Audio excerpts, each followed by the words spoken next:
Hi, and welcome back to Thone's 1 Peter Nibbles number 70, Submission to Husbands.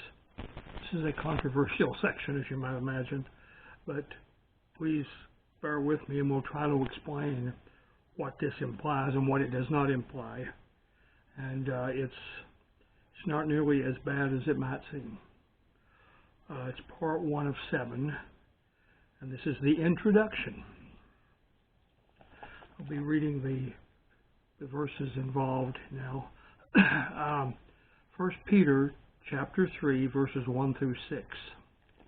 Likewise, ye wives, be in subjugation to your own husbands, that if any obey not the word, they also may without the word be won by the conversion of the wives, while they behold your chaste conversation coupled with fear, whose adorning let it not be that outward adorning of plaiting of the hair and wearing of gold or putting on of apparel, but let it be the hidden man of the heart, in that which is not corruptible, even the ornament of a meek and quiet spirit, which is in the sight of God of great price.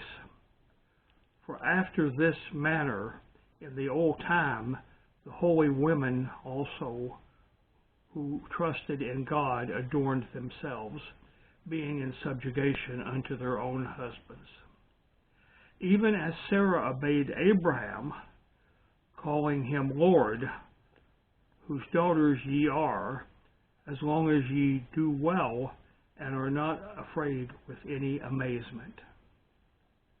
Okay, so that's the subject we're talking about today, and let's get right into it. This is a relatively short one. The marriage relationship. Now, why is this in the Bible? It's talking about how a saved wife can guide her husband towards salvation. It's not at all negative in the women's area in many senses. It is positive. It's saying this is how a saved woman can help her husband become saved. The communication, also a good analogy for evangelical discipleship. That is, we need to submit ourselves to unbelievers and answer their questions that they may also believe because of our bound witness to them. The application to me. Well, David Jeremiah outlines this section by saying this. Peter's advice to Christian wives emphasized a new commitment to authority instead of rebelling against or criticizing unbelieving husbands. Godly wives can win their husbands to Christ by a far better method, their conduct.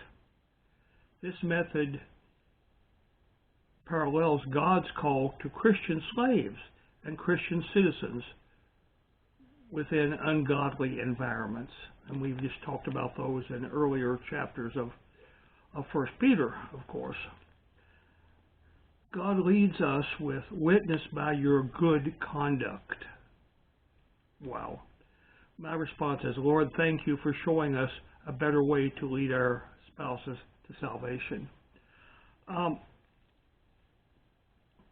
We need to just sort of sit back and take a deep breath here for a second. There are many who read these same verses and come to a different conclusion of almost slave relations with one's spouse. And that is nothing further from what God wants, and it certainly has absolutely no relationship whatsoever to what is said in this chapter. So let's just carry on and understand that there is a reason behind what seems to be relatively harsh sometimes statements in this chapter. We'll talk to you next time.